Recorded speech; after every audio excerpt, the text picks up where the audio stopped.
السلام علیکم پاکستان اور خالد سر میں شہری سن کے امام اور خالد مقبول. تجھے کیا لگا تھا کہ میں تجھے بھول گیا ہوں؟ تو مجھے بھولنے نہیں دے گا کیونکہ تو کچھ نہ کچھ ایسا کام کر جاتا ہے کہ مجھے تیری یاد آئی جاتی ہے. اب تو نے مزید اس پچھلے 3-4 دن میں مجھے اتنی سارا انفارمیشن دیا ہے کہ ہم سے رہا نہیں گیا کہ ہم اس کا خلاصہ کر کے بتائیں. اور ہاں، آج صرف تیری نہیں، تیرے ایک اور دوست فاروق بھائی کے ساتھ بھی تھوڑا بہت ہوگا. خیر اور سنتے رہیے گا. تو جو پودا ہم نے بویا تھا دنیا کے سامنے دکھانے کا کہ خالد مقبول تو کس طرح دنیا کو دھوکہ دے رہا ہے، کس طرح تو اپنی چیئرمین شپ کے لیے اور اپنے وہ کہتے ہیں نا تمہارے ہم نوا امین الحق، فیصل سبزواری، اظہار ٹک ٹاکر، فلاں ڈھماکہ کے لیے تو نے چیئرمین شپ سے قبضہ کر کے بیٹھا ہوا ہے.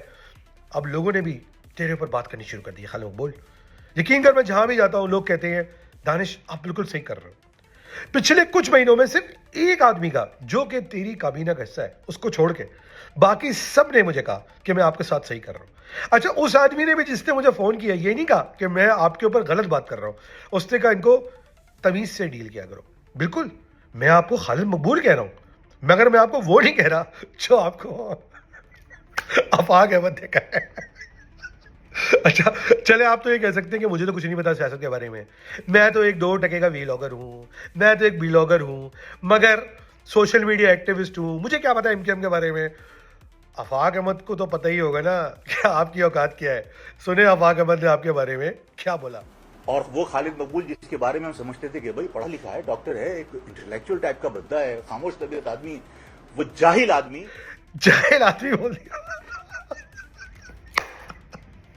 اچھا مزے کی بات یہ ہے، آفاق بھائی نے بولا وہ آج تک آپ کو بڑا پڑھا لکھا سمجھتے تھے. ویسے آفاق بھائی آپ کو بھی سلوٹ ہے، اتنے سالوں کے بعد آپ کو پتہ چلا کہ یہ جاہل آدمی ہے. زبردست. دیکھیں، آفاق احمد بھائی سے میرا سیاسی اختلاف ضرور ہو سکتا ہے مگر اس بات پہ انہوں نے بہت زبردست بات کی ہے. اور یہ چوکا مارنے کا موقع بھی، چھکا مارنے کا موقع بھی خالد مقبول نے خود دیا. مزید سنیں خالد مقبول کے بارے میں آفاق احمد بھائی نے کیا بولا. تکلیف ہوئی اس وقت جب خالد مقبول جیسے بندے نے، یعنی میرے بارے میں یہ کہہ دیا جائے آفاق احمد لسان کے پروان چڑھا. آفاق احمد بھگوڑا نہیں ہے. آفاق احمد انڈین پاسپورٹ پہ پاکستان سے ہندوستان سے امریکہ نہیں پہنچا تھا. جی، ہم تو ہمیشہ سے کہتے آ رہے ہیں کہ بھائی خالد مقبول جو ہے وہ کسی اور ایجنڈا پہ کام کر رہا ہے. بھائی مجھے آج تک سمجھ میں نہیں آتی کہ اس جماعت کا چیئرمین کیسے بن کے بیٹھا ہوا ہے. بھائی جب وہ تمام لوگ جنہوں نے دشمن ملک کے ساتھ ڈیل کی، بھائی اب جیسے آفاق احمد بھائی نے کہا کہ بھائی کہ یہ وہاں سے بھاگ کے امریکہ گیا، وہاں اسائلم لیا، تو کوئی سیٹنگ میں گئے ہوں گے نا، کوئی انڈرسٹینڈنگ میں گئے ہوں گے. ایسے آدمی کو اٹھا کے آپ نے کراچی جیسے شہر کی سب سے بڑی جماعت کا چیئرمین بنا دیا ہے. یہ تو سوچنے کی بات ہے. ان حالات میں کیا ایسا آدمی چیئرمین بن کے بیٹھا ہونا چاہیے MKM کا؟ وہ بھی خیر بلال سمجھ سے بالا تر ہے. دیکھتے ہیں کب تک یہ معاملہ چلتا ہے. اینی ویز آگے آفاق احمد بھائی نے ایک اور بات پہ خالد مقبول کی لی اور سنیں وہ کیا بات ہے. اور یہ حکومت وقت کی ذمہ داری ہے کہ کم سے کم جتنا کچی شراب پی کے مرنے والوں کو دے رہے ہیں آپ حکومت کی بنیاد پر، ان کے لواحقین کو کمپنسیشن، وہ ان ڈمپر سے کچلے جانے والے لوگوں کو کیوں نہیں دیا جا رہا ہے. اب ہم آپ کو سناتے ہیں کہ آفاق احمد نے ان کی کیا لی. یہ بھی سنیں آپ. کہ جو شخص رزق حلال کمانے کے لیے اپنے خاندان کے لیے نکلا ہے اور راستے میں اگر وہ کہیں جاں بحق ہو جاتا ہے کسی حادثے میں، شہادت کا درجہ ہوتا ہے اس کو. خالد مقبول کہتا ہے کچی شراب پینے والا اس کو تو کمپنسیشن دے سکتے ہو، ان لوگوں کو کمپنسیشن کچی شراب پینے والوں کی طرح کیوں نہیں دے سکتے؟ کچی شراب پینے کے مرنے والا اور یہ حق کا حلال کی روزی کمانے کے لیے نکلنے والا جو حادثے میں شہید ہوا ہے وہ برابر ہے. میں اس کی مذمت کرتا ہوں کہ ایک شخص اپنے بوڑھے باپ کے لیے روزگار کمانے کے لیے گیا، ایک شخص تو دیکھ لیں آپ، بالکل صحیح کہا. آفاق بھائی کی بات سے میں بالکل سہمت ہوں. مسئلہ کچی شراب کا ہے. آپ اتنے عظیم ہمارے جو شہید ہو رہے ہیں لوگ بیچارے روڈوں پہ، ان کو آپ کچی شراب پینے والوں سے کمپیئر کر رہے ہیں.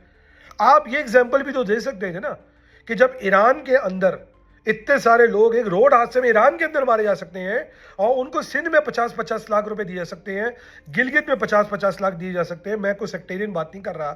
تو کراچی کے مرنے والے, شہید ہونے والے لوگ جو روزگار کما رہے ہیں اس لیے کہ یہ شہر مضبوطی سے چلے, پاکستان کی معیشت چلے, ان کو آپ کچی شراب والوں سے کمپیئر کر رہے ہیں. خالد مقبول, پتہ ہے آپ کو کچی شراب کہاں سے خیال آئی؟ کیونکہ آپ کا جو قائد ہے الطاف حسین, وہ بھی کچی شراب پیتا تھا, اور وہ انگلینڈ میں بیٹھ کے بھی کچی شراب پیتا ہے. اس کا نام کٹی سارک ہے.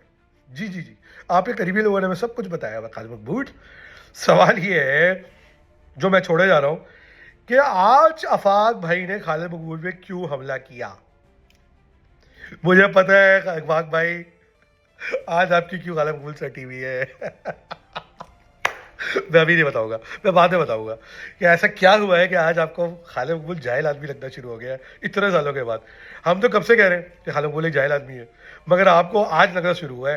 آفاق بھائی چل گیا نا مطلب آپ کو, اب آپ صحیح ڈائریکشن میں لگ جائے, بس میں اس سے زیادہ کچھ نہیں کہوں گا. اچھا, سندھ میں ایک اور میٹنگ ہوئی اور بڑی مشدر, آپ کو یاد ہوگا کہ گورنر سندھ نے مرتضیٰ وہاب کے ساتھ تھوڑی منہ ماری کی تھی, لفاظی کی تھی, اور اس لفاظی کے نتیجے میں انہوں نے اپنے سب سے بڑے اسپوکس پرسن, جی بالکل, میں کسی گورنر ہاؤس کے امپلائی کی بات نہیں کر رہا, میں فاروق ستار بھائی کی بات کر رہا ہوں, ان کو انلیش کر دیا. فاروق بھائی نے مرتضیٰ وہاب کے ساتھ تو تڑاک کی. سنیں مرتضیٰ وہاب نے فاروق بھائی کے بارے میں کیا بولا. آپ نے فاروق ستار صاحب, سوری گورنر صاحب, بس یہاں ایک بات ہے, فاروق بھائی کی لائلٹی ہوتی ہے قائد کے ساتھ. جی بھائی صاحب, مجھ سے گفتگو کرنی ہو نا, اپنے ترجمانوں کے ذریعے بات نہ کریں, ڈائریکٹ بات کریں. یہ گھنٹی میں بچاتا رہوں گا, اور یقین جانو یہ پیپلز پارٹی کے سارے کارکن یہ گھنٹی بجاتے رہیں گے. تو یہ جو بار بار کہا جاتا ہے نا گورنر وفاق کا نمائندہ ہے, گھنٹا, مجھے اب کیا ہوا ہے کہ کل پرسوں ظاہری بات ہے شہر کا امن خراب نہیں ہو سکتا, اور ظاہری بات ہے ہم یہ معلومات کرا رہے ہیں کہ کامران ٹسوری نے جن کو پلاٹوں کا وعدہ کیا تو ان کو پلاٹ ملے کہ نہیں ملے, وہ الگ بات ہے.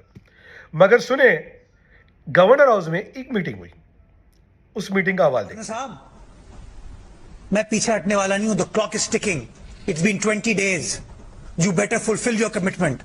چچور پائی سے کام نہیں چلے گا, ٹوپی ڈرامے سے کام نہیں چلے گا.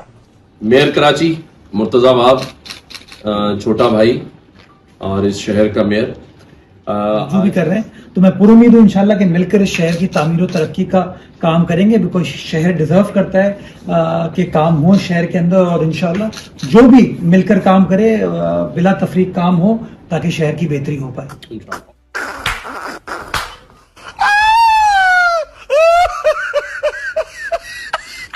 اس میٹنگ میں جو آپ کی مرتضیٰ وہاب کے ساتھ ہوئی ہے اس میں فاروق بھائی کو تو بلا لیتے کم سے کم. یعنی آپ نے فاروق بھائی کے ساتھ کر دیا نا. خیر کوئی بات نہیں, کامران بھائی آپ کا سٹائل مجھے بہت پسند ہے, I really like your style. اگر آپ نے جو فاروق بھائی کے ساتھ کیا ہے